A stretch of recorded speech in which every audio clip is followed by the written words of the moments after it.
gets to go against one of two starters for the Giants that are all-stars this season. And Logan Webb, he deserves to be an all-star. He's up there performing as one of the top pitchers in baseball.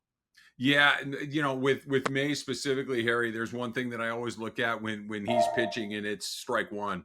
When he gets ahead, he's really tough. When he doesn't, he becomes very average very quickly. That when he is pounding the zone, and it's unfair to compare really anybody to Tarek Skubal in the way that he's throwing the baseball over the last couple of seasons, but I also think he happens to be the best example of this. He is just in the strike zone over and over again. And it seems like everybody that comes up to bat is 0-1, 0-2, 1-2. And in the major leagues, you're not going to get a lot of hits 0-2, 1-2.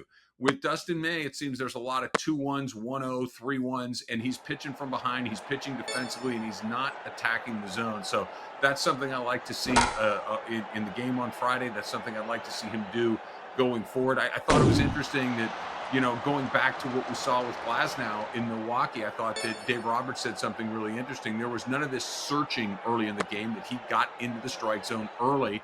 And Glasnow's, another one of those guys with great stuff. If he gets ahead, he's going to be able to get guys out of there. And I look for an aggressive Dustin May. When he's ahead and he's pounding that strike zone, he's really tough. When he's behind, he isn't. So it's not complicated. You kind of know what you're going to get from him from the jump. When he's ahead, he's really good. If not, buckle up for a different sort of game.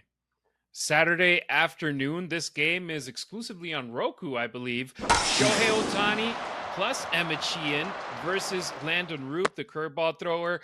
This one I feel is the best chance for the Dodgers to get themselves back in a position where they can start feeling themselves and being back where in a winning way, because Dustin did good against the White Sox, but man, you go against Logan Webb, it's going to be a situation similar to Mizrowski over in Milwaukee, where you need a shutout to be able to win that kind of game. Yeah, look, the Dodgers are if they're going to win these games, they're going to have that offense come alive at some point. And Ohtani has been terrific when he's been on the mound, so I expect him to, he's going to give you a couple innings, but he's not going to be able to win the game on the mound. He might get you off to a good start by putting up a couple of zeros along the way, but that Dodger offense is going to have to come alive at some point. And kind of, conversely to what we were talking about with Dustin May, I think the Dodger offense needs to kind of go a little bit in a different direction. They've been striking out a ton. They've been behind in a lot of counts. I would love